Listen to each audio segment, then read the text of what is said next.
Bueno, muchachos, buenas noches, ¿cómo están todos?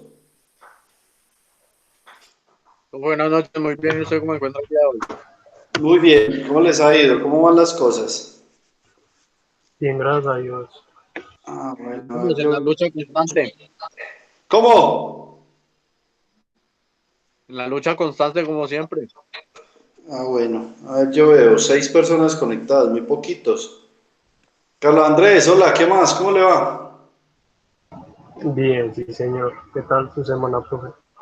Muy bien, pues muy bien también. Ahí iniciando semana, vamos a ver cómo nos va.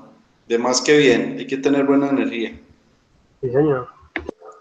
Bueno, Carlos, muchas gracias. Daniela, hola.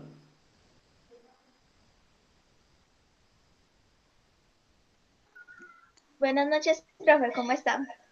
Bien, ¿y usted cómo le ha ido? Bien, gracias a Dios, con un poquito de frío.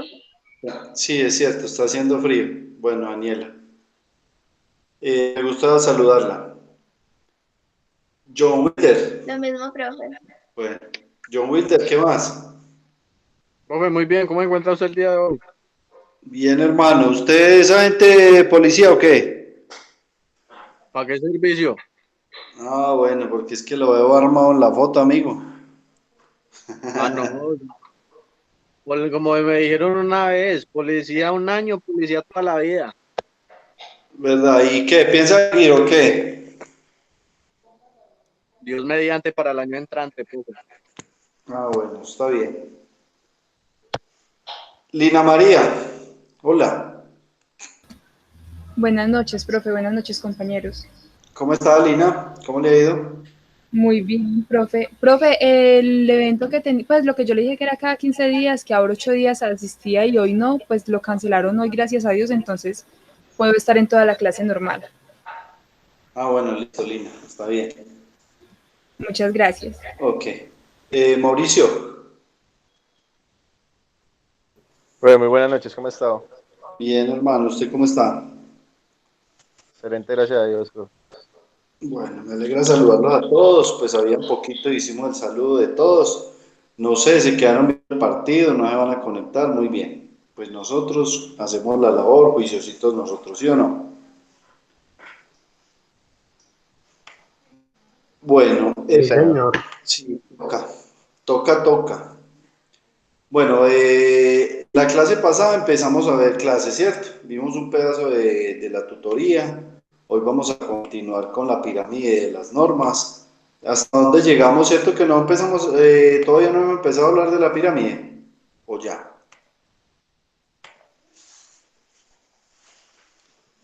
¿De esto ya empezamos a hablar o no?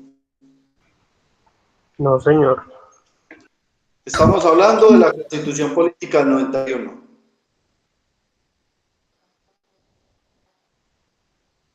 Hablamos hasta ahí que la Constitución, pues, siempre había tenido muchos largos periodos de tiempo para que la reformaran, se dice así.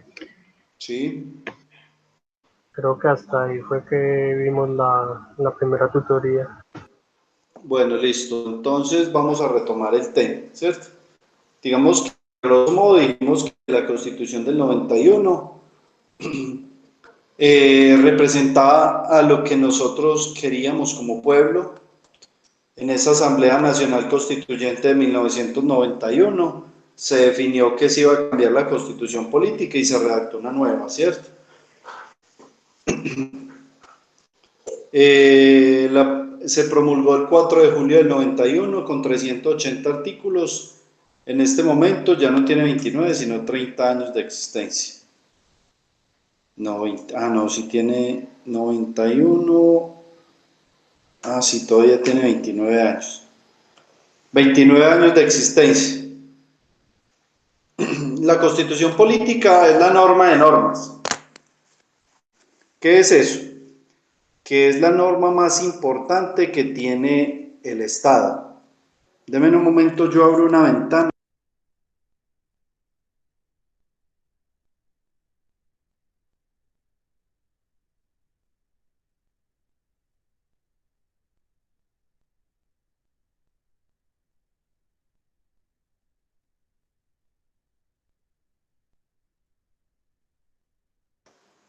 Disculpen un momento.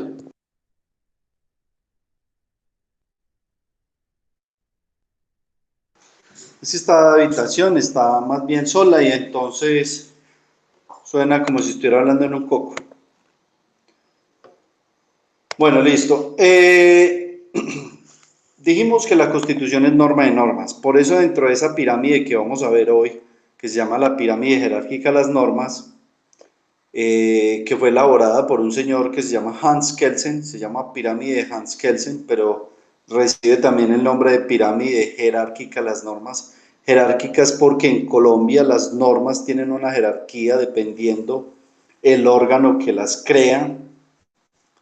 Cuando la semana pasada hablábamos de que esto era muy importante para ustedes a futuro en el CAES, no sé si les comenté que les salían muchas preguntas de esto de CAES.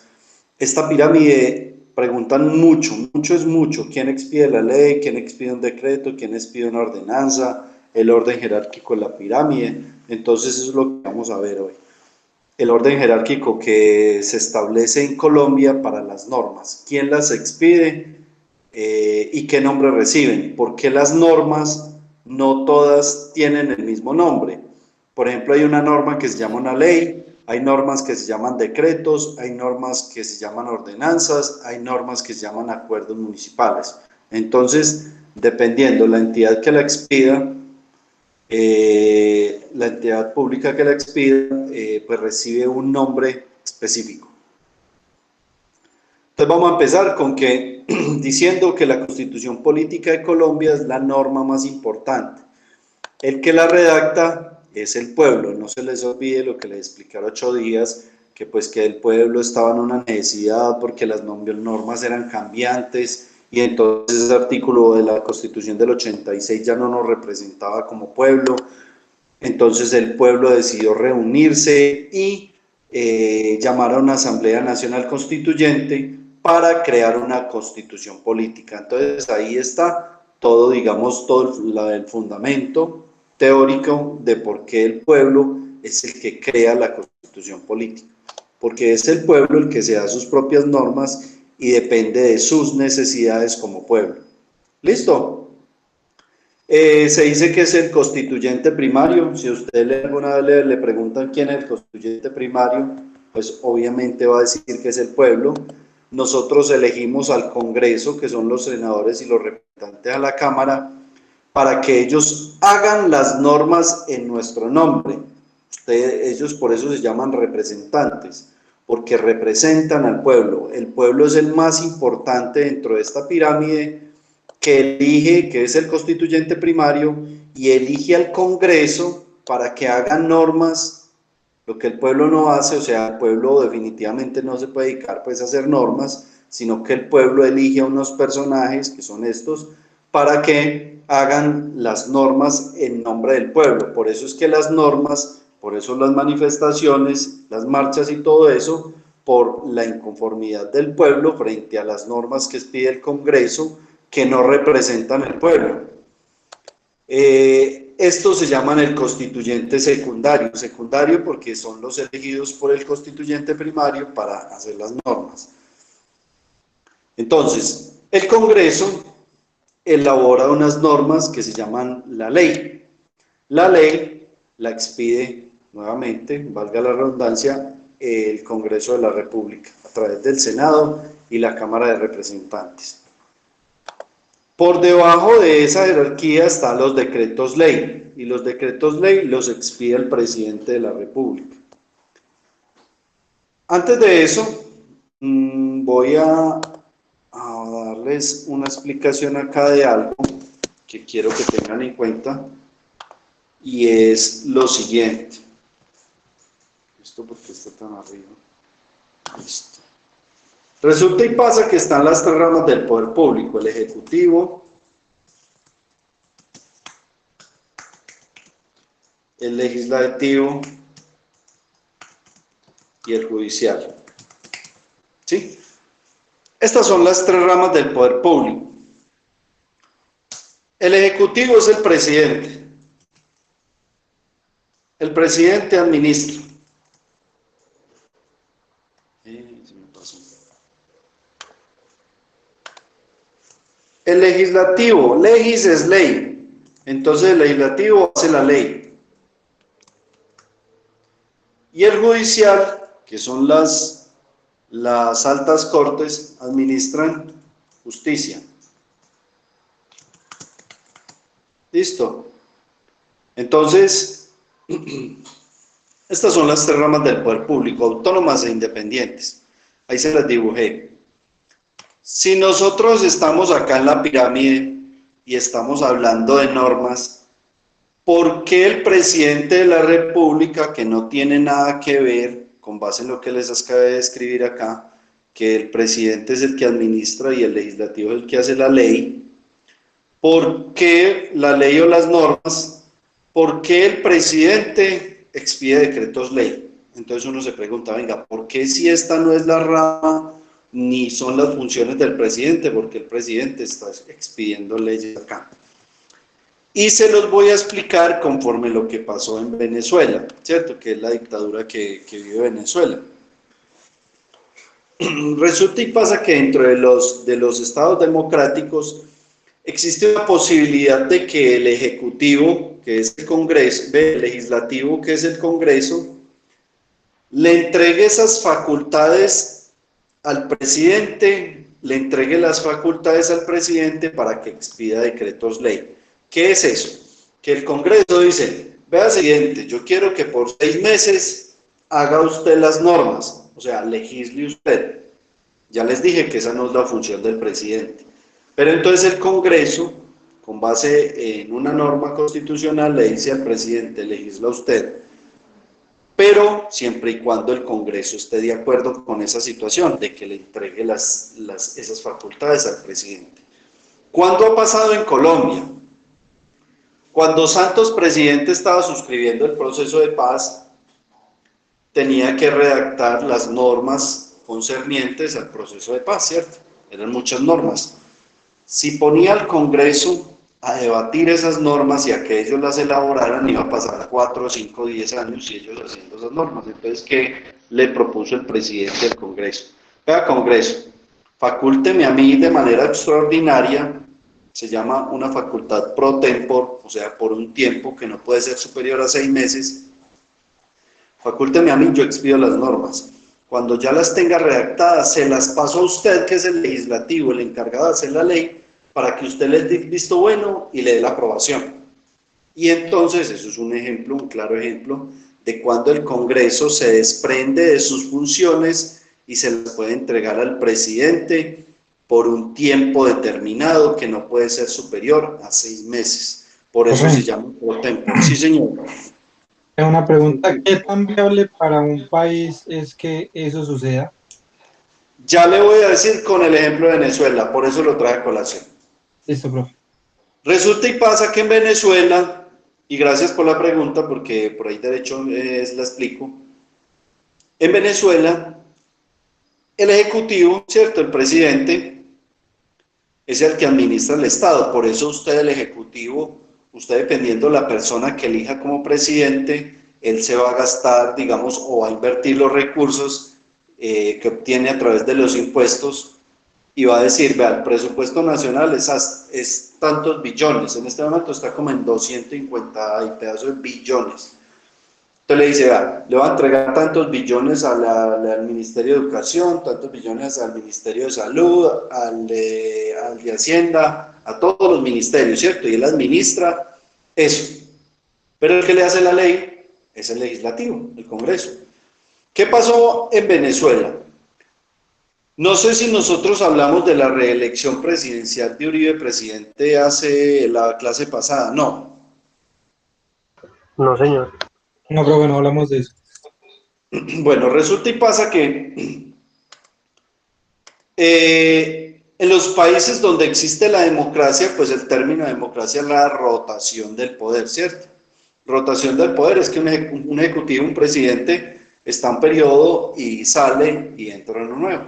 Resulta y pasa que cuando usted permite que un ejecutivo se perpetúe en el poder por más de un periodo, pues él adquiere mucho poder, acumula poder, y entonces, como estos son 3 ramas y deben ser autónomas e independientes, lo que hace el Ejecutivo es permear el legislativo. Permear es que montar las fichas de él allá en el legislativo. Tin, tin, tin, tin. Monta a todos los congresistas de él allá.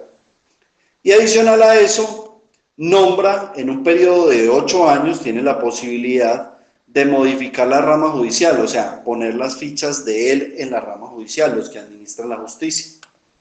Profe, o sea, como en este momento, que algo así como el fiscal.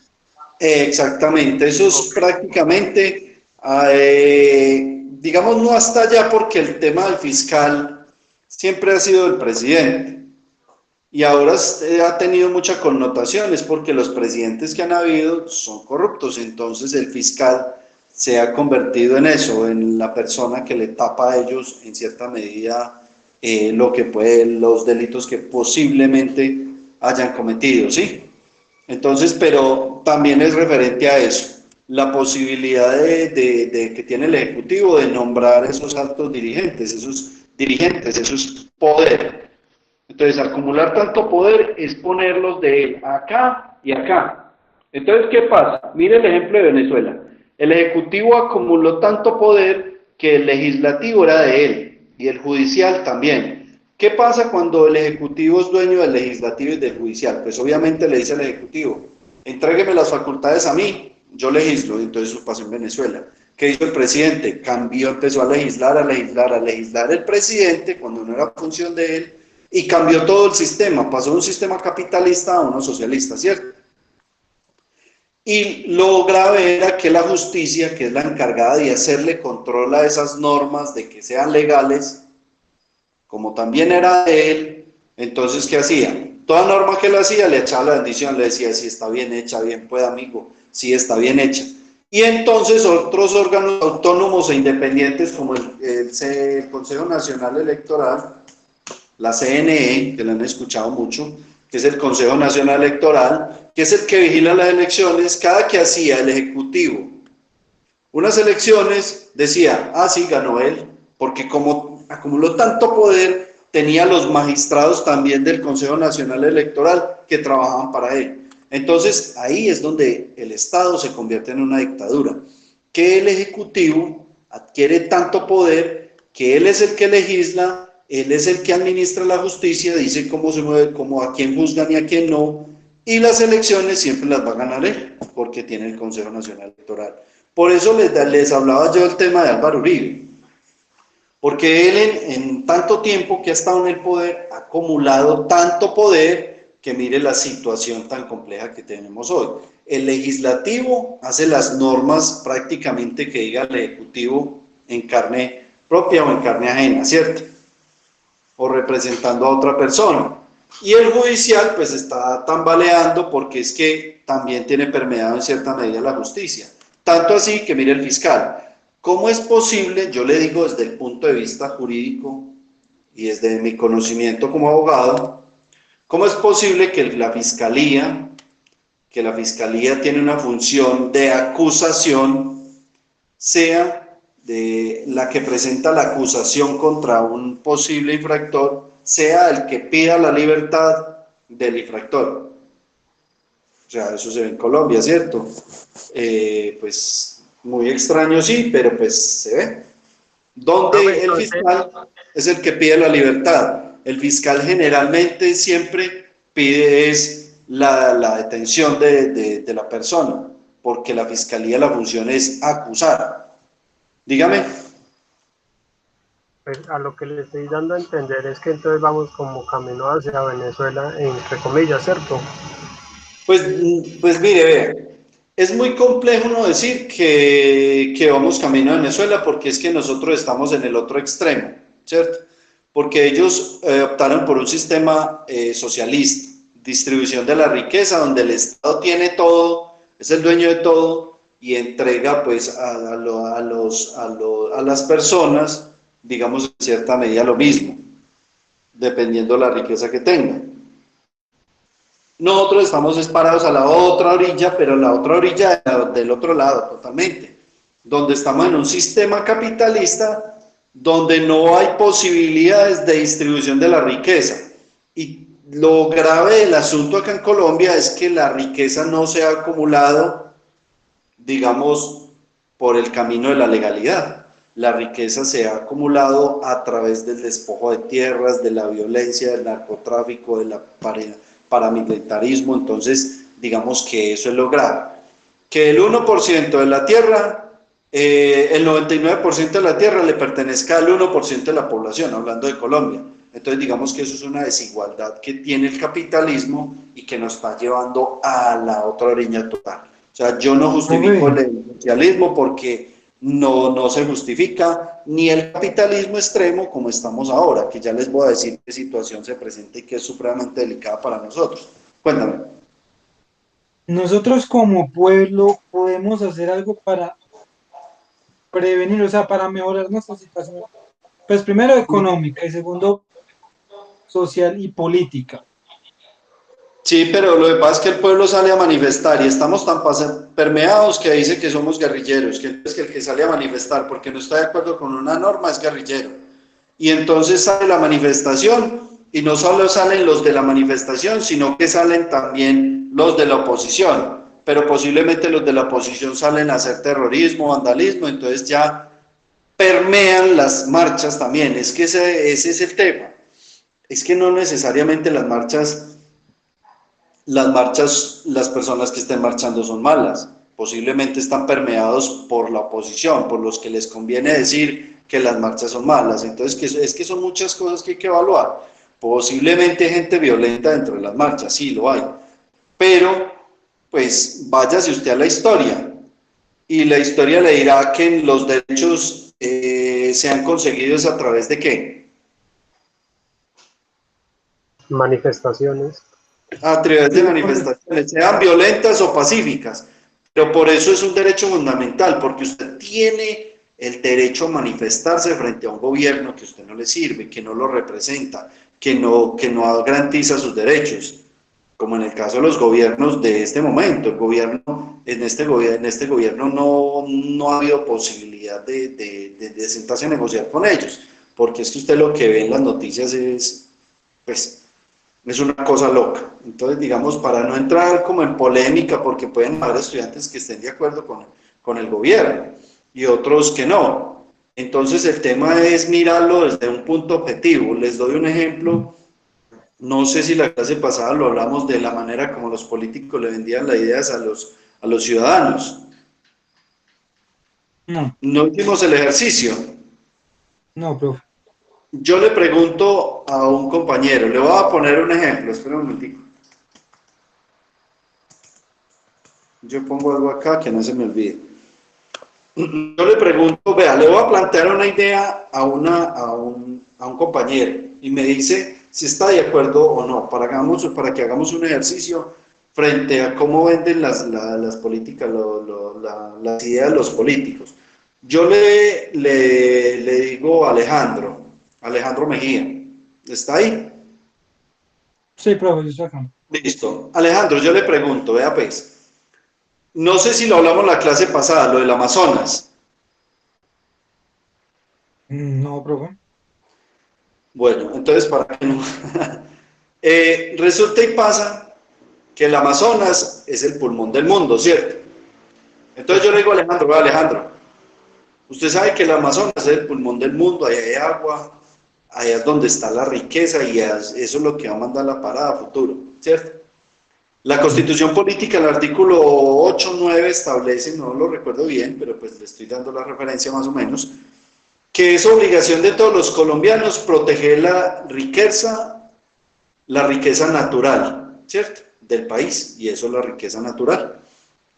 Alejandro, llegan y le propone, el político le dice, venga, con base en eso, un político honesto le dice, venga, con base en eso, vamos a suscribir un tratado internacional y vamos a declarar que el Amazonas es patrimonio de la humanidad, para que nadie lo toque, para que no van las empresas extranjeras a explotar allá los recursos naturales y pues nos quedemos sin Amazonas. ¿Usted está de acuerdo con que declaremos que el Amazonas es patrimonio de la humanidad?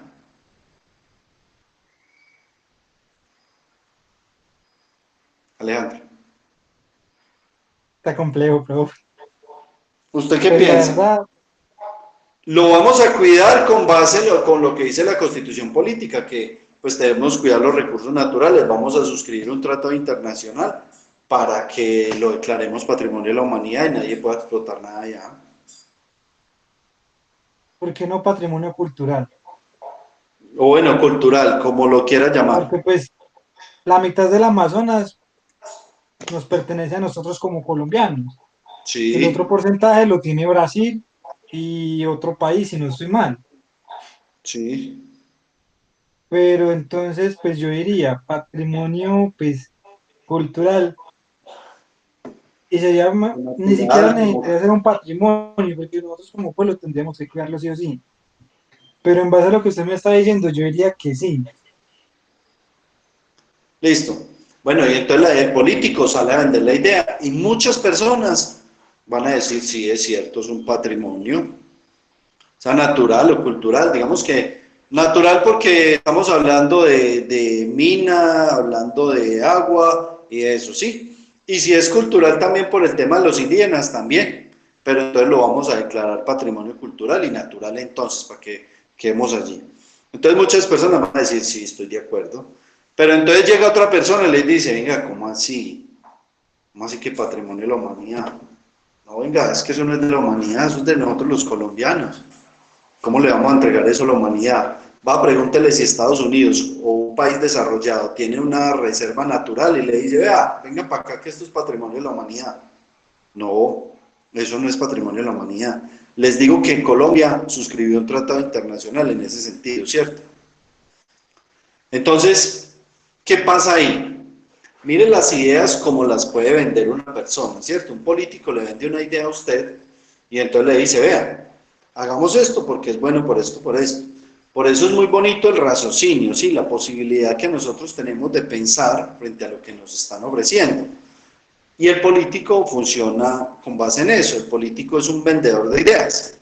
Entonces le vende al pueblo las ideas y el pueblo generalmente escucha lo que quiere escuchar, ¿sí? El pueblo escucha lo que quiere escuchar. Es como cuando usted va a conseguir novia, ¿cierto?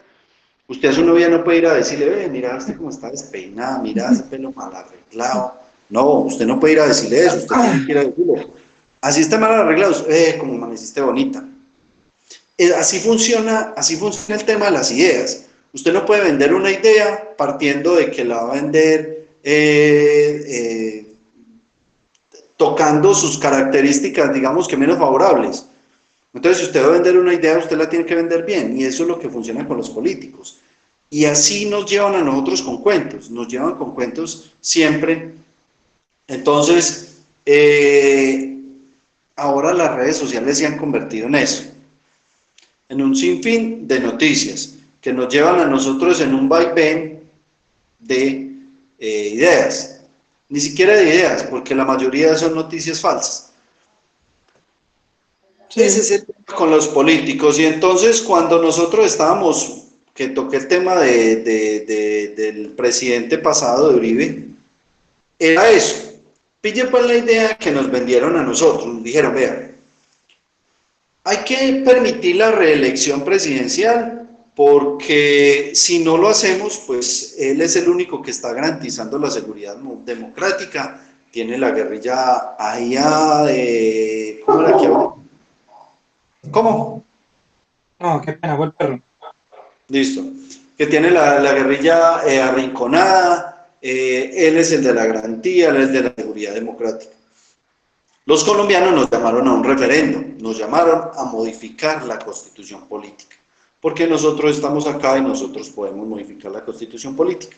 Y nos llamaron y nos preguntaron, ¿por qué en la constitución política no había reelección presidencial? Porque la reelección presidencial va en contra de un principio constitucional, escúchenme bien, una reelección presidencial va en contra de un principio constitucional que se llama democracia, que si usted se va de la democracia, y existe en todos los países del mundo, menos donde hay dictaduras, Venezuela, Cuba y China, ¿cierto?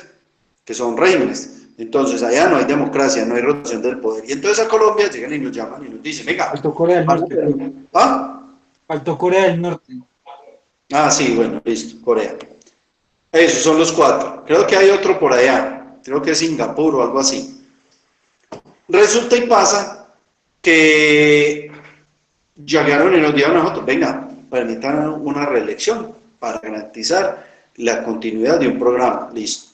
Pero nunca nos dijeron a nosotros, venga, como la idea que le acabo de vender al compañero del Amazonas, no nos dijeron a nosotros la otra partecita, donde nos decían, venga, pilas, porque es que si usted permite una reelección, pues entonces el presidente va a adquirir tanto poder que va a poner el legislativo y va a poner el judicial. Después de que tenga estos acá montados, no hay quien lo baje del poder. ¿Sí? Entonces nosotros permitimos una reelección presidencial. Gracias a Dios y a la Virgen Santísima y de todos los santos y los que crean en el santo que quieran, cuando redactaron la pregunta, el fin de ellos era preguntarle al colombiano, preguntarles, ¿están de acuerdo con una reelección, con que el presidente sea reelegido en Colombia? Pero la iban a dejar abierta. Abierta era que después de un periodo iba a seguir otro y otro. Resulta y pasa que les quedó mal redactada la pregunta.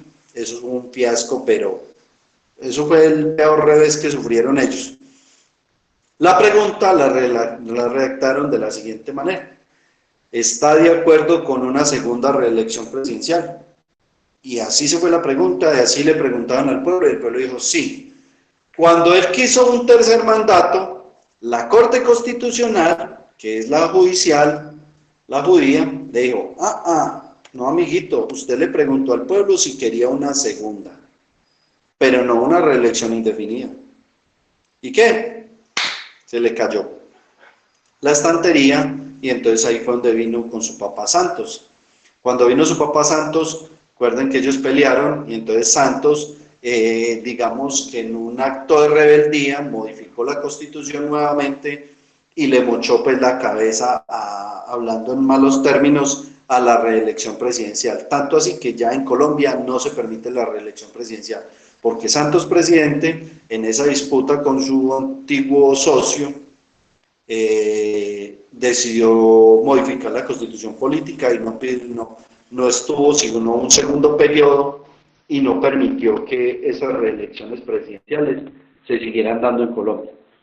Pero estuvimos a un pelín, ahí sí la sacamos, vea, por un ladito, porque yo les garantizo, si eso es así hoy Colombia, si eso es así hoy, que todavía tenemos era Uribe Vélez, después de 10 años, ¿se imagina si hubiera sido reelección permanente, indefinida en el tiempo? Estaríamos todavía en era Uribe. O sea, con ese tipo aquí montado todavía. Estaríamos en era Uribe, y ya con la imposibilidad, porque posiblemente el legislativo, ya ni siquiera oposición, pero es que oposición del Congreso son el 5%.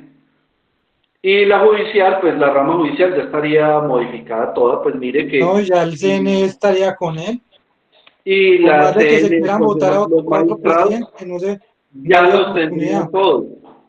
Sí, tendría todos los magistrados del Consejo Nacional Electoral. Y a pesar de que no estuvo en la presidencia más tiempo, el poder que obtuvo fue demasiado, porque vea, ¿qué pasó en el caso de ahorita de la demanda? Que lo encerraron, yo no sé, eso no fue sino 3, 4 semanas, y mucho. Y salió indignado a decir de que ahora le tenían que hacer una reforma.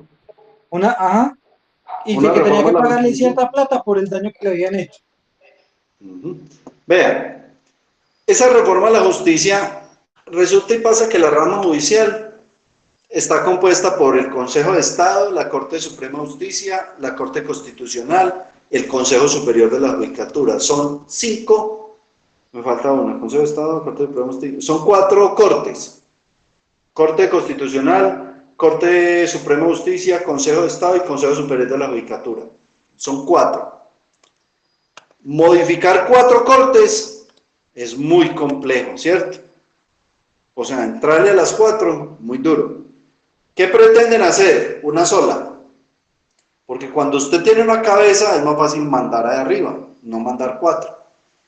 Entonces lo que piensan hacer es unificar la reforma de justicia, lo que quieren hacer es unificar las cortes. Es decir, acá en Colombia solo hay una corte.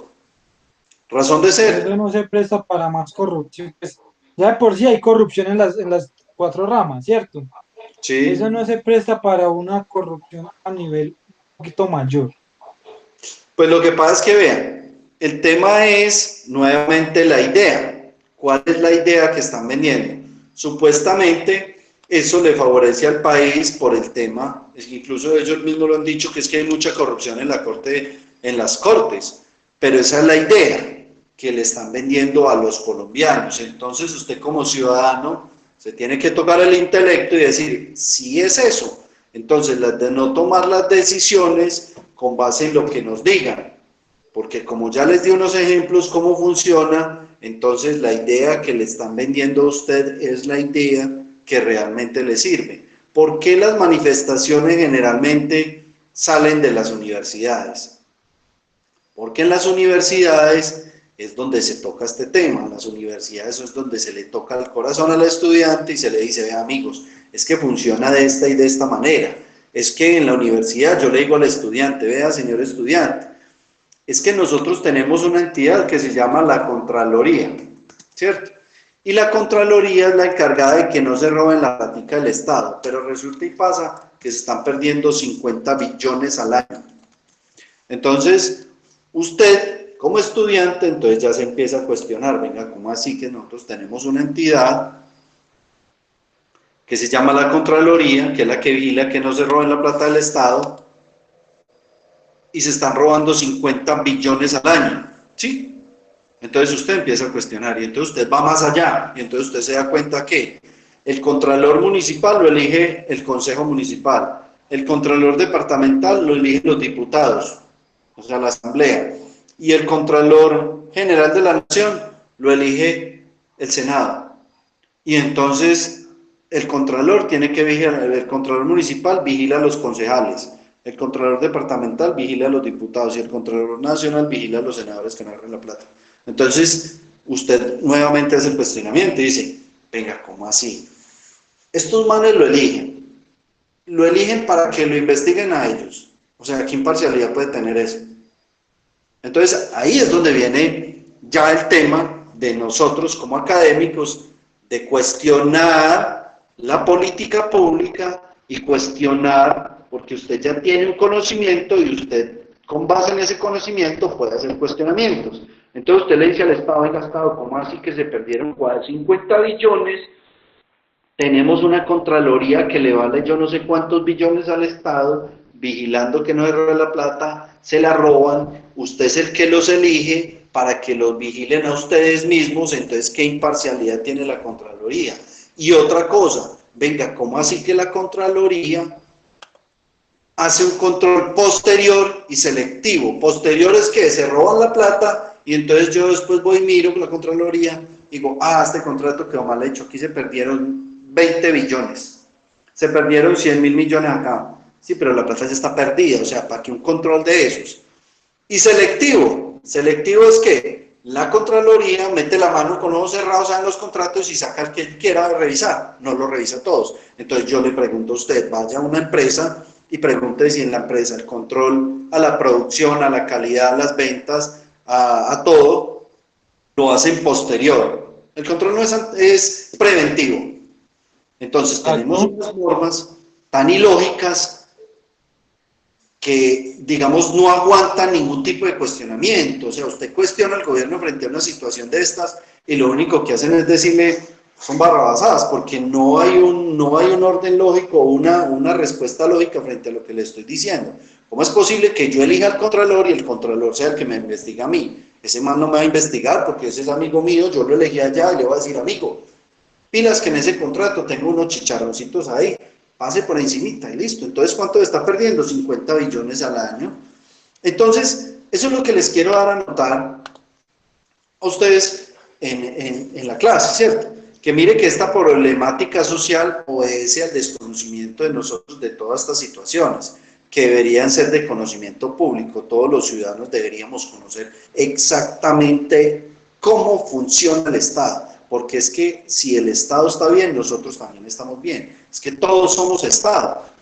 Y esas son las situaciones que se presentan en los gobiernos, que los gobiernos venden ideas, pero no le dicen a uno, o usted, si no tiene el raciocinio suficiente, usted no puede ir más allá de la idea que le están vendiendo. Entonces ellos le dicen cualquier cosa y usted traga entero, como hablábamos la vez pasada del tema de la religión, que es el tema de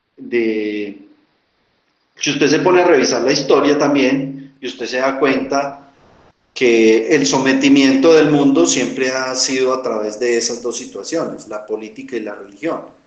Y las dos se basan en dos temas muy importantes, pues respetando mucho la creencia de algunos y teniendo en cuenta que hay religiones que son muy buenas y que le ayudan a las personas a ser mejor personas, pero yo no estoy hablando de lo que sean ahora, sino del pasado, y el pasado no perdona. El pasado es que a la gente la han sometido a través de la religión y la política, y parte también del desconocimiento de la gente o de la mediocridad. Entonces el político de turno le vende la idea dependiendo del barrio donde vaya a dar el discurso. No es lo mismo ir a dar un discurso a una universidad que ir a dar un discurso a un estrato bajo donde las personas ni siquiera han podido ir a la escuela. Y lo mismo pasa con la religión. Muchas veces es tema de sometimiento a través de ideas y del desconocimiento también de las personas. Aunque el tema de la religión pues es más debatible, porque con la fe es complicado pelear, pero entonces yo opino, es libertad de cátedra, artículo 41 de la Constitución Política, es lo que yo pienso. Y el conocimiento, el conocimiento, ¿me están escuchando ahí? Sí, profe. Sí, Sí, profe. profe, yo la escucho.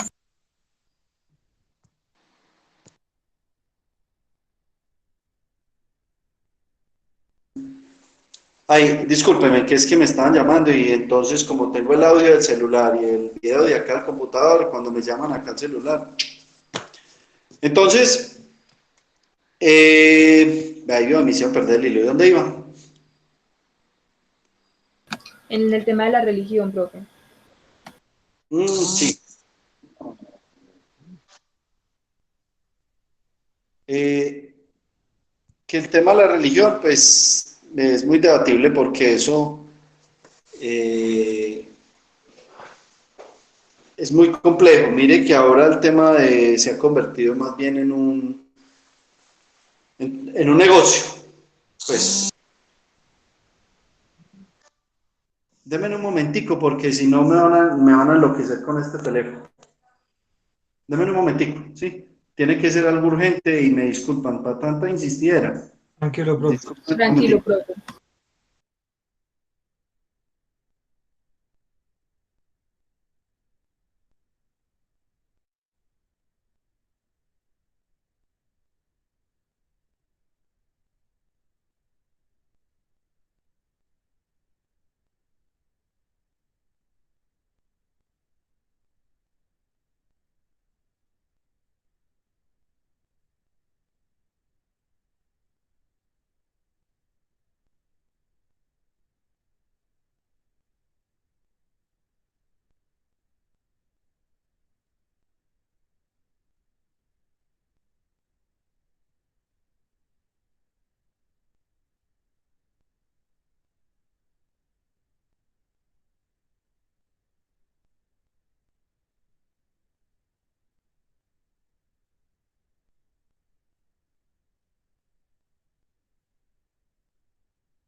Muchachos, no me quiere ingresar del celular. ¿Me están escuchando ahí? Yo lo escucho, profe, igual aún así. ¿Me están escuchando ahí? Sí. Deme un momentico que no me quiere ingresar ya el celular, me desconecté y no me quiere dar.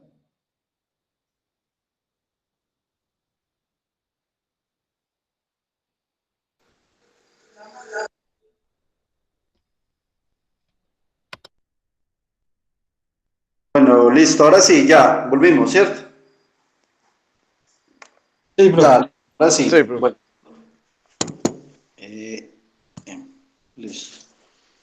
Bueno, entonces, estas son situaciones que nosotros tenemos que evaluar, ¿cierto? En la medida que vamos viendo la tutoría, pues si vamos viendo las entidades que tiene el Estado y cuáles son sus funciones, pues les vamos haciendo la respectiva crítica a cada uno para que ustedes tengan en cuenta cómo funciona y qué, digamos, qué defectos tiene el sistema o qué puede uno encontrar ahí que como ciudadanos podamos cambiar. Efectivamente, nosotros como ciudadanos, si estamos dentro de esta pirámide de normas, que nosotros somos los encargados de hacer la constitución política, pues obviamente nosotros podemos reformar todo este sistema. Y reformar todo este sistema es posiblemente a través de una Asamblea Nacional Constituyente, que es para cambiar. Si a usted no le funciona el sistema, usted lo cambia. Porque entonces uno se pone a revisar a Colombia. Mire pues, el Estado, el piso sobre el cual descansa toda la organización del Estado es el siguiente: rama ejecutiva, legislativa y judicial, las tres ramas del poder público. Los órganos autónomos e independientes: Contraloría, Procuraduría, Banco de la República, Consejo Nacional Electoral y Comisión Nacional del Servicio Civil. Digamos que esas son las más importantes que encontramos dentro del Estado.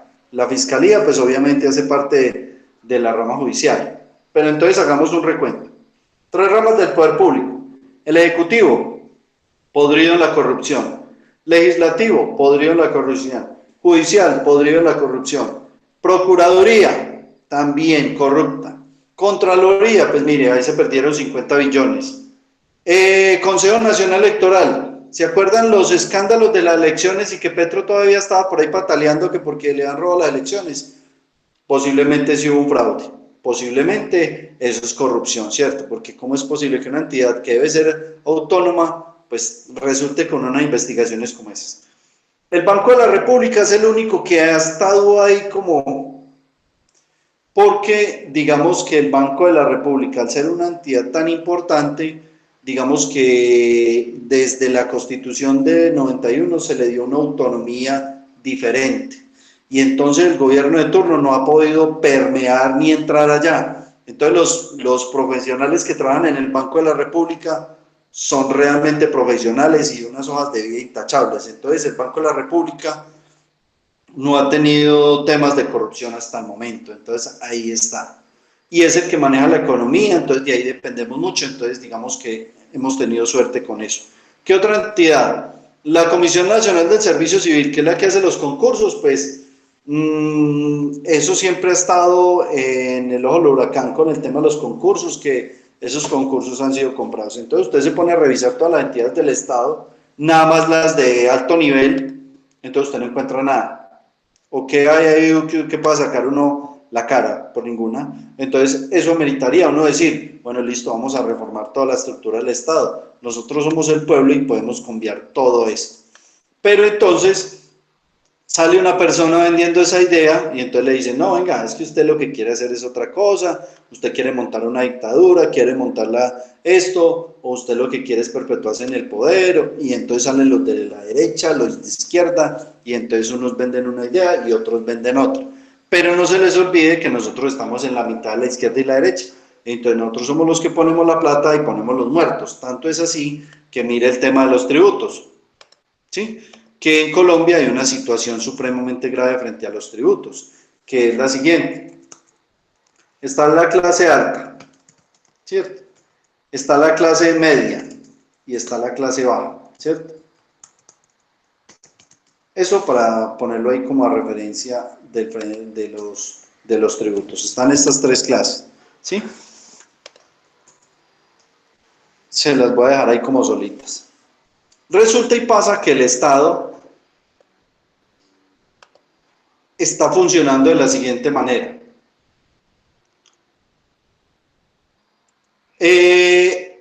Obviamente nosotros, la clase pasada, no me acuerdo si hablamos del tema de la privatización, que el Estado está vendiendo todo y eso, no. No, profe. No, profe. Es que, vean, resulta y pasa, antes de todo explicarles acá, más arribita voy a poner los ingresos del Estado, ¿cierto? Los ingresos del Estado son tributarios y no tributarios.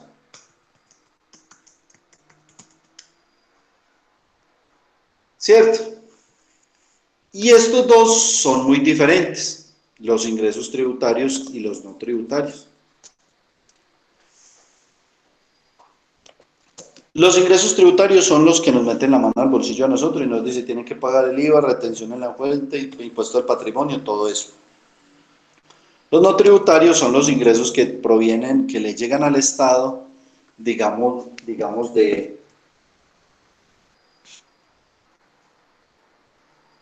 que los no tributarios son los que ingresan al Estado por parte de rentas de capital. Y también utilidades. ¿Sí? Rentas de capital y utilidad. ¿Cierto?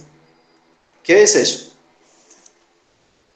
Resulta y pasa que el Estado tenía muchas empresas y el Estado las ha estado vendiendo.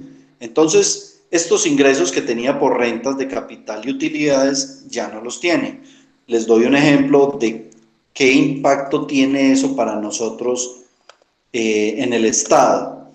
Cuando, bueno, el ejemplo es, por ejemplo, Ecopetrol. Las utilidades de Ecopetrol fueron de 8.5 billones al año, ¿sí? 8.5 billones. Y a nosotros nos hicieron una reforma tributaria y nos aumentaron el IVA del 16 al 19 y recogieron 7 billones nomás. 7 billones. Y nada más una empresa del Estado produce 8.5 billones. Entonces, ¿el Estado qué ha hecho? Ha estado vendiendo todas las empresas, privatizando y privatizando y privatizando. Pero ¿qué es la privatización? La privatización no es vender las empresas porque las quiero vender, no. La privatización es venderle a mis amigos, porque mis amigos quieren esas empresas, entonces mis amigos quieren esas utilidades, ¿cierto? Eso es el capitalismo, el rico cada vez más rico y el pobre cada vez más pobre. Entonces, venden las empresas, ¿sí? Entonces el Estado ya no tiene, imagínense que vendan Ecopetrol, entonces le sacaron 8.5 billones al presupuesto, si venden Ecopetrol. Ustedes saben, si venden eso, si esos 8.5 billones no entran al presupuesto nacional por acá, ¿por dónde tienen que entrar? Por acá, por los ingresos tributarios. O sea, son dos entradas y no hay más. Ingresos tributarios, ingresos no tributarios. Si yo no tengo ingresos tributarios, rentas de capital y utilidades, pues necesariamente tengo que vivir de los tributos, de lo que le cobro a los ciudadanos. Y eso es lo que ha venido pasando en Colombia, con el agravante de la siguiente situación, que los gastos del Estado cada vez son más altos. ¿Por qué? Porque entre más desigualdad social exista, o sea, entre los ricos sean cada vez más ricos y los pobres cada vez sean más pobres, entre más desigualdad, el Estado va a tener más gasto en la asistencia social de esas personas que están viviendo en la pobreza. Entonces, si se dividen solo en dos clases, desaparece la clase media, entonces el Estado va a tener que aguantar toda la carga de la clase baja. Y que va a ser mucho más grande, porque la mayoría de los pobres van a ser más que los ricos, entonces los ricos van a ser muy poquitos para tributar, mientras que la clase baja va a ser muy grande. Entonces, salud para la clase pobre, educación para la clase pobre. Entonces el Estado va a tener un gasto presupuestal altísimo. Y entonces, sin rentas de capital, como vendió todas las utilidades, vendió todo eso, pues entonces, ¿qué tiene que hacer? Lo que estamos haciendo en Colombia cada año, una reforma tributaria. La pasada tenían que recoger 14 billones porque decían que el déficit fiscal era de 14, pudieron recoger 7, esperen el otro año la reforma tributaria que viene, porque como les dije, el gasto va en aumento y los recaudos van en caída por lo que ya hablamos. Entonces, si quiere investigar sobre cuántas empresas ha vendido el Estado, de hace 20 años acá han sido más de 100 empresas. Y para no ir muy lejos, mire, les cuento un ejemplo clarísimo frente a esto que estamos hablando. ¿Qué hizo Pereira? Pereira tenía Energía de Pereira y Telefónica de Pereira, 2 empresas supremamente rentables, porque ustedes saben qué van a hacer las telecomunicaciones a futuro. Las utilidades de energía de Telefónica de Pereira eran como de 100.000 millones al año, 100.000.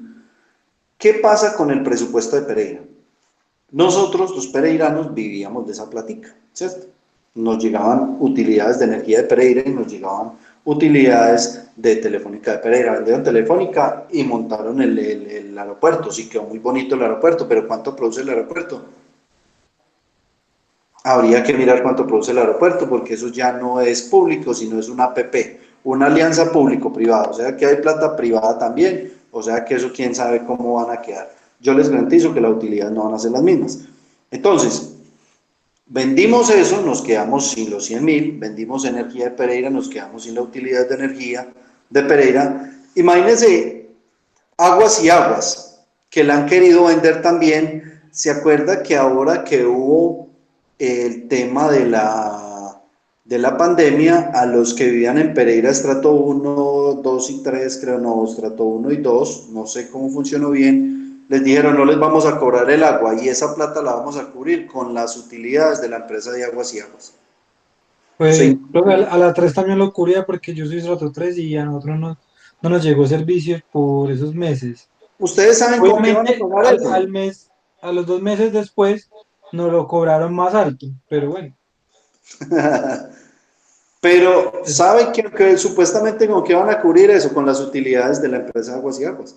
Entonces mire que cuando usted tiene, el ejemplo es, cuando usted tiene trabajito, usted es una persona que está soltero, sin hijos, bacaneado todavía, usted vive con su papá y su mamá, tiene trabajito y usted la platica, la compra en ropa, paga la universidad, rumbea, bacano, todo chévere. Pero usted queda sin trabajo, ¿qué tiene que hacer? Empezar a vivir de su papá y su mamá. Así funciona lo mismo los presupuestos, ya sea de nivel departamental, municipal o nacional. El Estado tenía renticas porque le entraban platicas de unas empresas que tenía. Ya no las tenemos. ¿De quién tiene que vivir el Estado? De los ciudadanos. Y si no recauda impuestos, pues entonces todos nos vamos a fregar porque no hay salud, no hay inversión social, entonces no vamos a construir más colegios, no hay cobertura de salud, no podemos hacer prácticamente nada.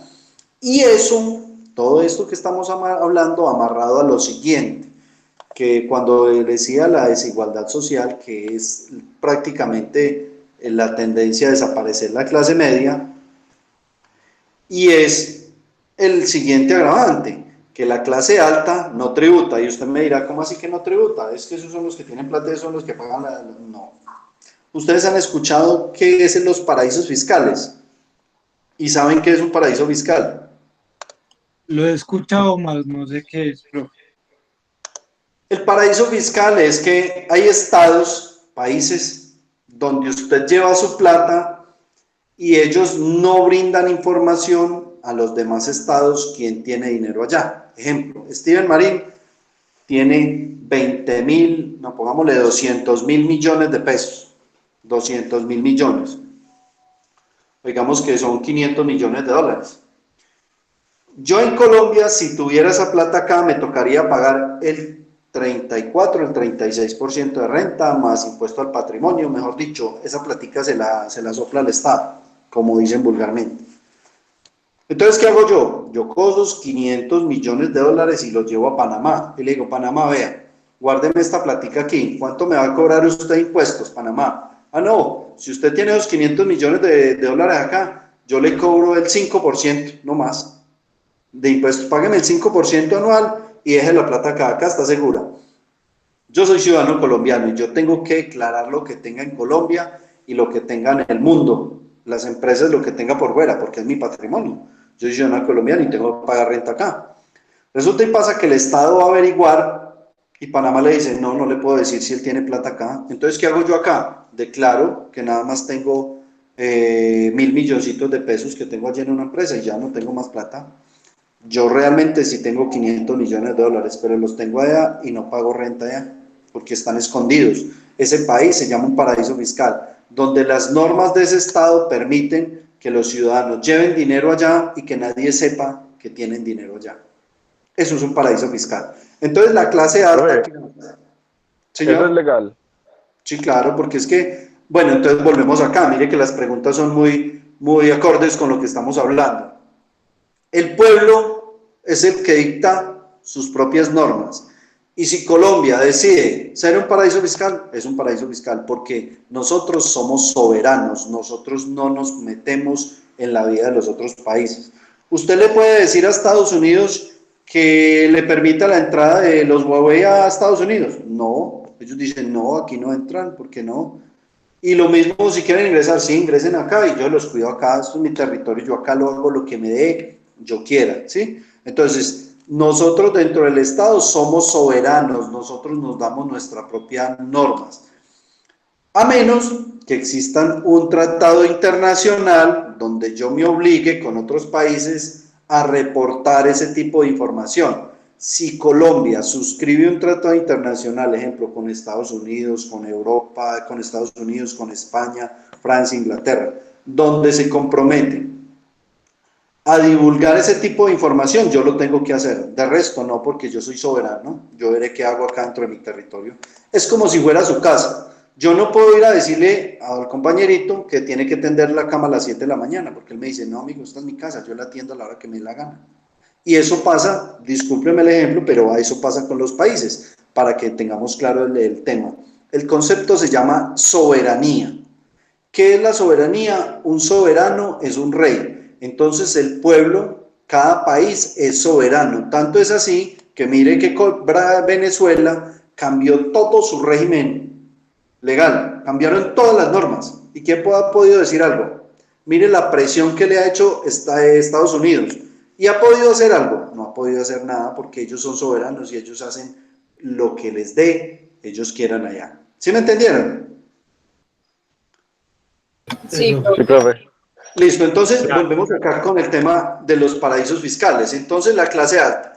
Entonces, pille pues, yo compro una empresa grande acá en Colombia, Energía de Pereira. Eso empieza a generarme unas utilidades. O bueno, yo soy un magnate de los grandes de la clase alta.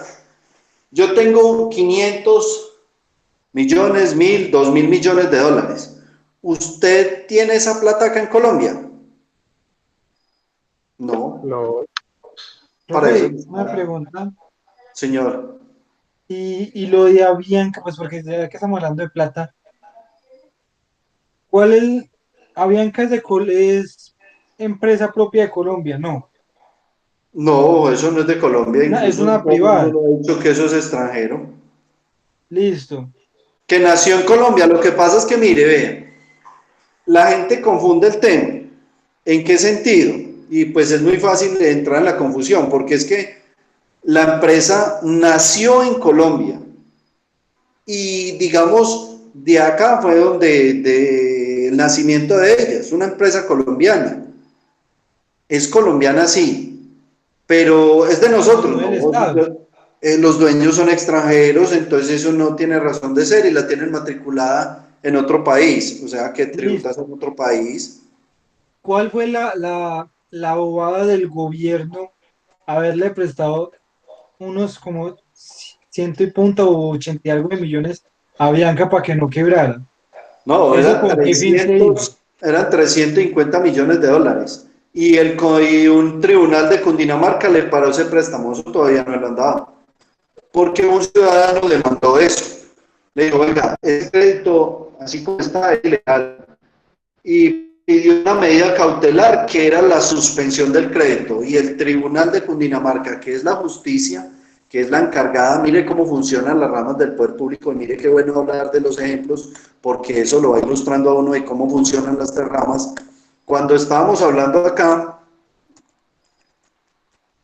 de las tres ramas del poder público, mire que acá arriba está la rama judicial.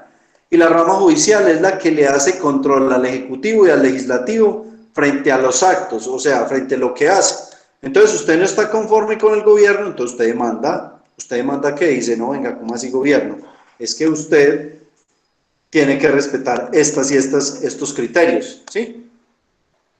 Sí. Y la justicia le paró ese crédito al gobierno, le dijo, esperemos, yo necesito averiguar, mirar bien en qué condiciones, qué garantías tiene la empresa. Sí, porque ahorita no las noticias hasta y todo apareció de que Avianca ya estaba en recorte de empleados otra vez.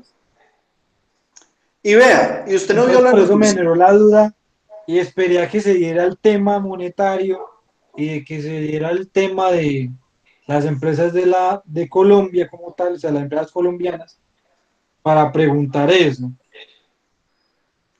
No, pero ahí, gracias a Dios, pararon ese crédito. Estamos esperando que, digamos, la justicia decida la situación, porque pues no se justifica, no se justifica en Es ciertas un medidas. derroche de plata muy grande para una empresa que probablemente con esa plata no sobrevive. Exacto. Porque, pues, la situación ha pegado muy duro. Nosotros. Por eso, la situación en este momento económica es crítica, por decirlo así, y más en Colombia, creería yo. Porque Sí, claro. no estamos preparados para un golpe de esos, de que el Estado se parara 2, 3 meses sin poder trabajar, sin poder generar el sustento de cierta cantidad de personas que viven acá. Sí, es eso. Es el tema. Que también hay mucha discordia con eso porque el gobierno no hubo como un apoyo a las microempresas y sí a una empresa extranjera. Creo que también es acerca de eso, ¿cierto? Sí. Sí, es totalmente cierto, porque es que cuántas microempresas se quebraron esperando subsidios del gobierno y nunca llegaron. Y entonces una empresa Que grande supuestamente se los iban a dar, a que los empleados pudieran sobrevivir esta cuarentena. Y nunca llegó nada. Y la plata de los mercados, ¿qué pasó acá en Pereira?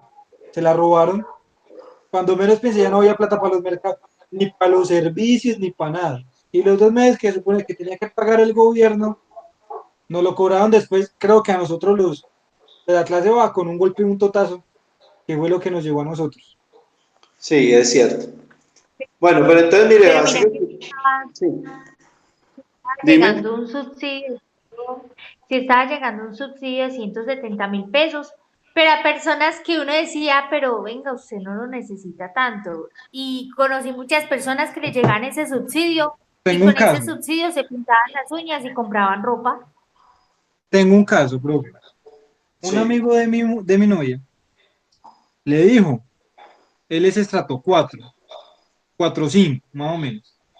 Y le dijo, no, Ana, me hubiera dicho, yo tengo un contacto en la alcaldía. Él nos hizo el favorcito y nosotros tuvimos subsidio, tuvimos mercado. Nosotros la pasamos bueno. Él entró a la universidad con un puntaje de 250, o sea, muy por debajo de lo que es un promedio normal para una universidad. Él dijo, no, la palanquita. Entonces ahí es donde se va. Muchas personas, solamente porque tener un contacto, un familiar que trae en la alcaldía o que trae en la gobernación, que traen un puesto de servicios públicos, se está ganando un pesito que no necesita. Que otras personas, que por lo menos a mi familia, aquí donde yo estoy viendo, nos voy a servir. Porque mis 2 tías, una tía es pensionada, tenemos un abuelo, tengo mi abuelo, y tengo mi tía que nomás trabaja de costuras, y pues ya cuarentena que iba a trabajar, nada. No, es un tema de corrupción, es un tema de corrupción del Estado y que pues nosotros con base en las normas tenemos que, en ese conocimiento del Estado y cómo funciona, pues tenemos que empezar a modificar como ciudadanos. Tema netamente de corrupción. Bueno, listo. Voy a terminar acá, entonces hacemos el break porque nos pasamos. La clase alta, entonces, la plática la tiene, ¿en dónde? En los paraísos fiscales. ¿Esos grandes capitales tributan en Colombia? No. Entonces, ¿quién está sosteniendo el Estado? La clase media.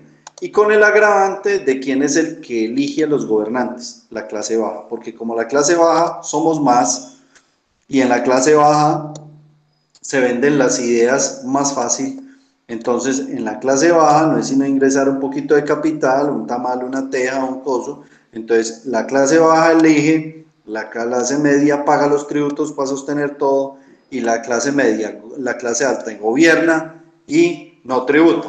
Entonces eso es digamos, un sistema supremamente desastroso, desigual e inequitativo para todos. Mire cómo está funcionando en Colombia. Y eso es lo que nos tiene a portas de esta desigualdad social tan grande. Vamos a hacer el break de 15 minuticos, son las 7:15, nos vemos a las 8, para que terminemos el tema de las pirámides, de la pirámide jerárquica, las normas, y dejamos el tema ahí, ¿le parece? Entonces hagamos el recesito, para que puedan tomar café. Nos vemos a las 8, ¿listo? Listo. Bueno.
Bueno, muchachos, las 8.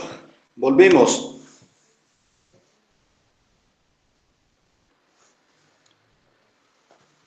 Muchachos.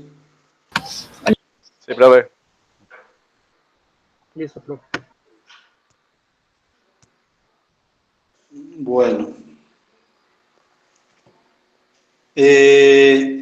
Vamos entonces a terminar la explicación de este tema de la pirámide jerárquica de las normas. Vamos acá. La ley la hace el Congreso de la República. Ya explicamos los decretos ley que los hace el presidente de la República cuando el Congreso se desprende de esa facultad y se la entrega al presidente. O también se puede dar, como en el caso que se presentó ahora con la pandemia, cuando hay un estado de emergencia, un estado de sitio, de conmoción interior, el presidente puede empezar a legislar. En este momento el presidente expidió todos los decretos del mundo. Mire usted todos los que hizo ahorita en pandemia. Se desquitó haciendo normas, todas las que quiera. Y de esas normas ya le han declarado la Corte Constitucional, que nosotros dijimos que es la que le hace control a eso. El tema, ¿se acuerdan los aportes a la seguridad social, a pensiones, que dijo que se podían hacer nada más sobre el 3%? ¿Sí lo recuerdan o no? Que él expidió un decreto en el cual facultaba a las empresas solo para que pagaran el 3% de aporte en pensión de los trabajadores. Pues les cuento a ustedes que ese decreto lo declaró la Corte Constitucional inconstitucional, o sea, que va en contra de la Constitución.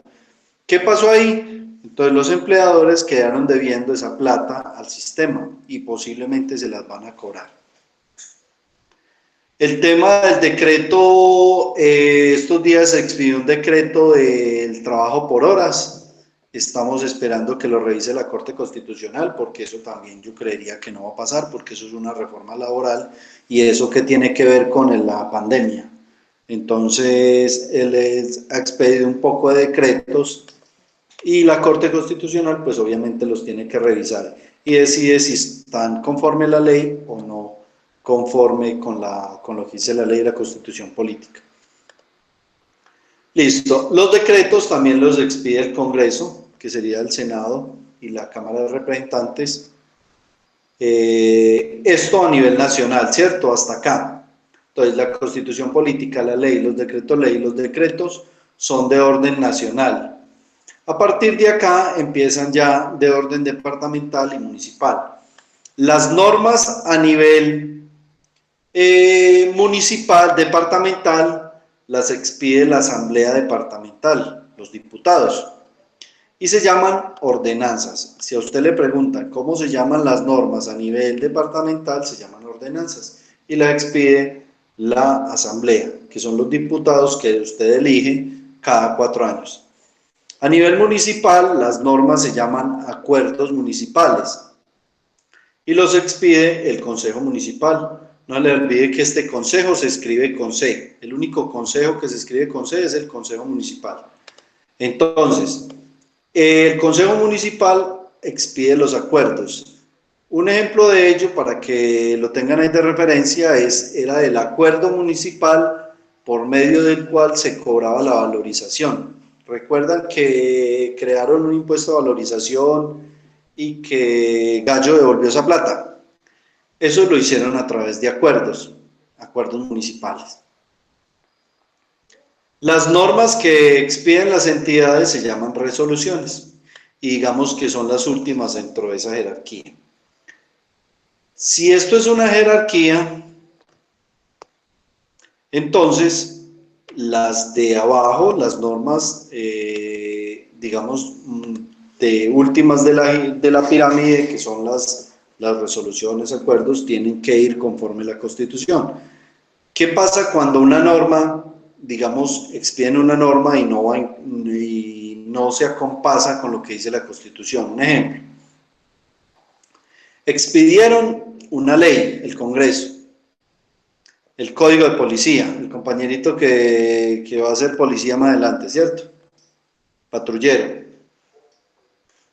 Expidieron el Código de Policía. En el Código de Policía había una norma que decía que las autoridades podían ingresar a su domicilio sin orden previa y escrita de autoridad competente, sin orden previa, o sea, podían tocarle la puerta y si usted no le abría, ellos podían ingresar. Eso decía la ley que expidieron en el nuevo Código de Policía. La Constitución Política establece un artículo que dice que el domicilio es inviolable, que no puede ser, que la autoridad no puede ingresar sino con orden previa de autoridad competente y es debidamente motivada y escrita. O sea que era totalmente lo contrario a lo que decía la ley que expidió el Congreso. ¿Ustedes creen que dentro de esa jerarquía de las normas, usted cuál tiene que acatar?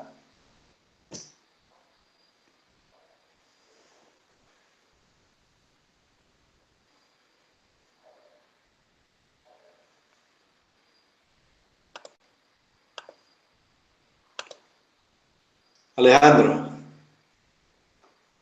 Dígame, profe. ¿usted cuál considera que tiene que acatar? Pues las dos están correctas, profe, pero pues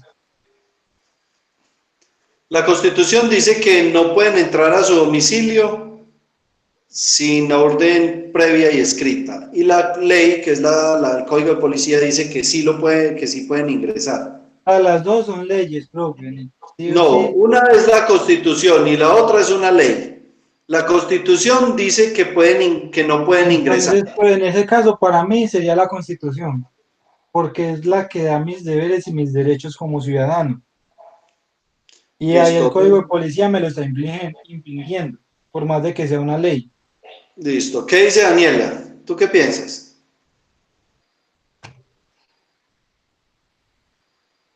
Daniela.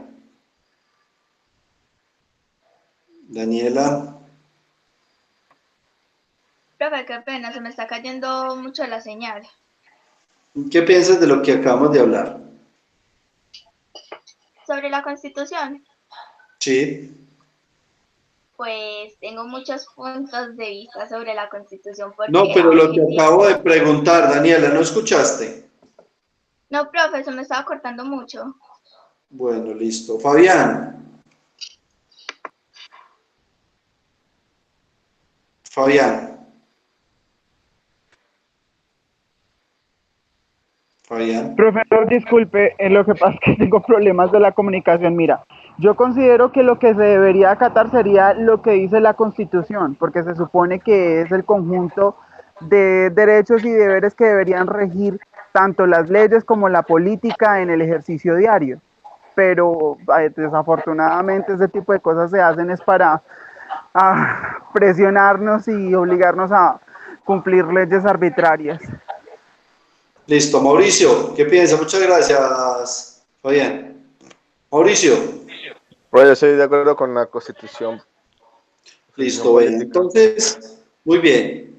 Si esto es una pirámide jerárquica, estamos hablando de jerarquía, quiere decir que la Constitución, ya lo dijimos, es la norma de normas. Que si hay una ley, un decreto, una ordenanza, un acuerdo, que no o que va en contravía de la Constitución, se tiene que aplicar en la Constitución política. Entonces los ciudadanos pueden demandar las leyes, los decretos, las ordenanzas que violenten la Constitución política. Entonces esa ley la demandaron y le dijeron a la Corte Constitucional: vea, señor Corte Constitucional, esta ley dice que los agentes pueden ingresar a mi domicilio sin orden previa y la Constitución dice que debe haber una orden previa y escrita. Entonces la Corte Constitucional dice: sí, efectivamente, prima lo que dice la Constitución política, esta ley, ese artículo de esa ley queda derogado. ¿Derogado es qué? Que no lo pueden aplicar. Yo les pregunto en base en eso, entonces les doy otro ejemplo. En un colegio hay un manual de funciones que dentro de esta pirámide estaría más abajo de las resoluciones, estaría por acá, ¿cierto? Y en el manual de funciones dice que el estudiante no puede ir con el cabello largo. Pero en la Constitución Política hay un artículo que se llama el libre desarrollo de la personalidad. Si usted quiere tener el pelo largo, es problema suyo.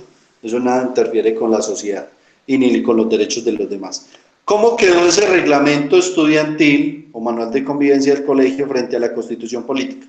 ¿Se puede aplicar ese manual de convivencia? Erróneo, profe. Erróneo. Exactamente.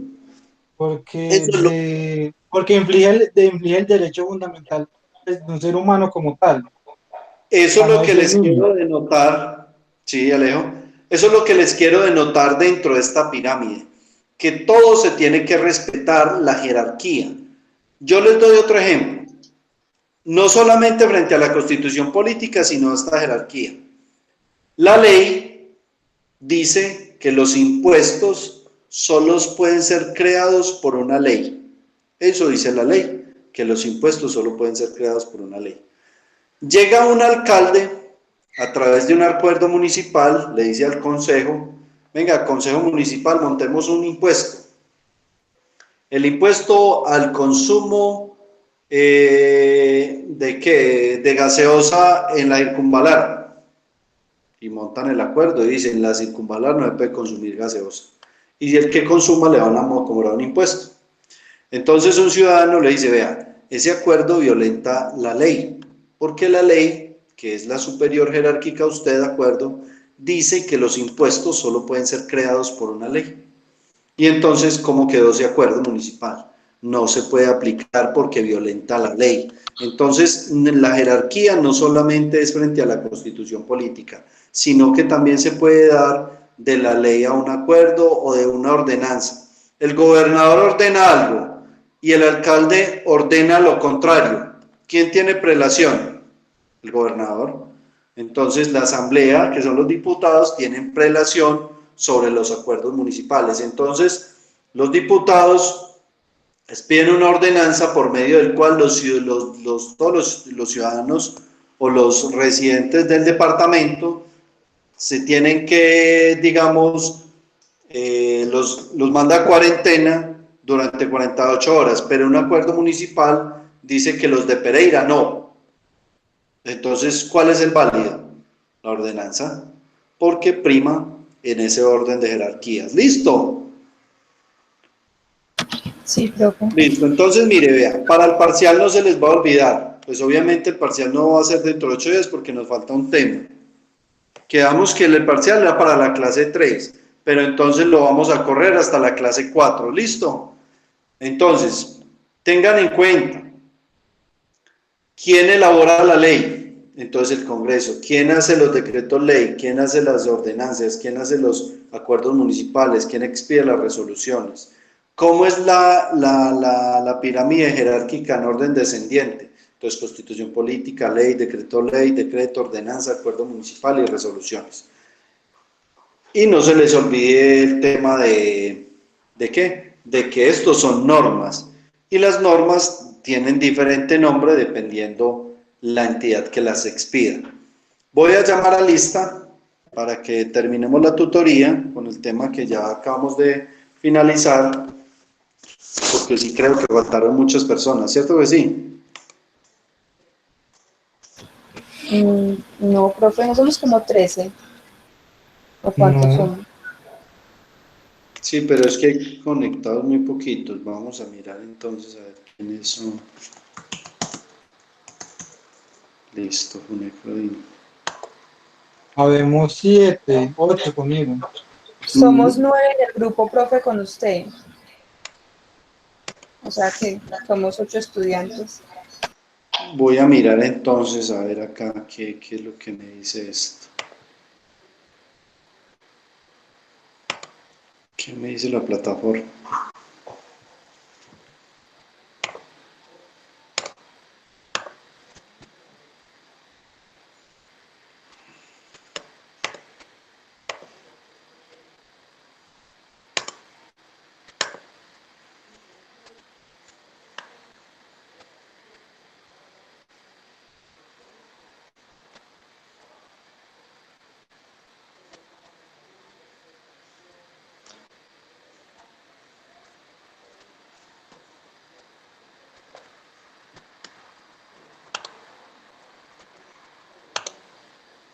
Ya va, un momento. Estoy abriendo acá la plataforma para poder...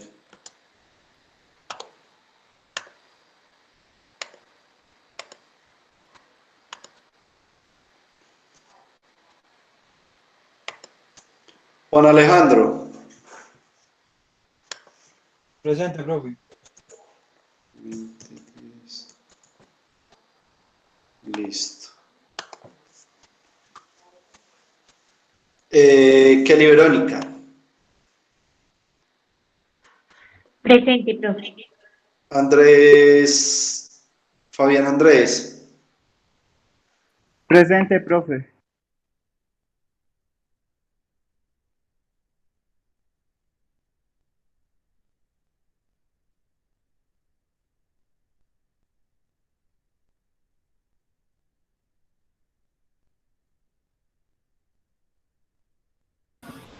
Profe, yo no le escucho, no sé si mis compañeros le están escuchando. Yo tampoco. Yo tampoco lo estoy escuchando.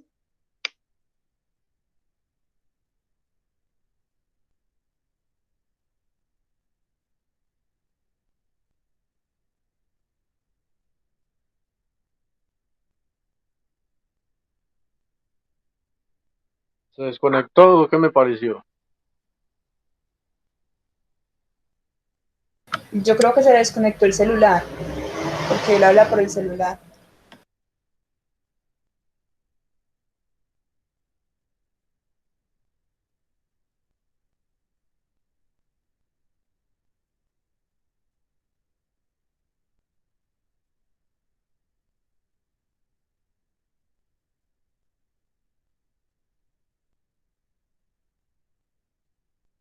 De pronto recibió otra llamada.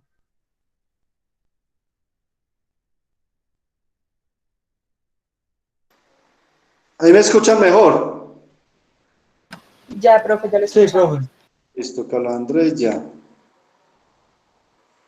Bueno. Daniela. Aquí.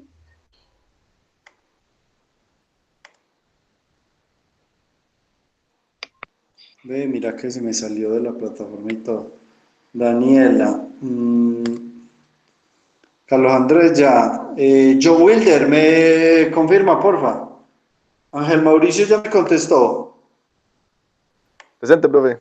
Listo. Y Lina. Presente, profe. Listo, ya están todos ahí. Bueno, listo. Entonces, damos por terminada la tutoría de hoy.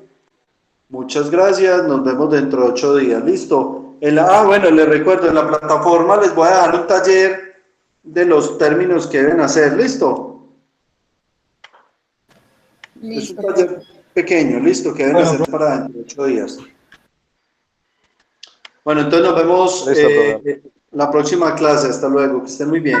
Profe, Hasta ¿este luego. taller se lo enviamos o no es para sustentar Para acá? subirlo a la plataforma. Listo, gracias. Bueno, listo. Listo, profe, muchas gracias. Ok, hasta luego, que estén bien. Nos vemos dentro de 8 días. Hasta luego. Hasta luego, profe. Muchas gracias. Hasta luego. Hasta luego, profe, muchas gracias. Hasta luego, que estén bien.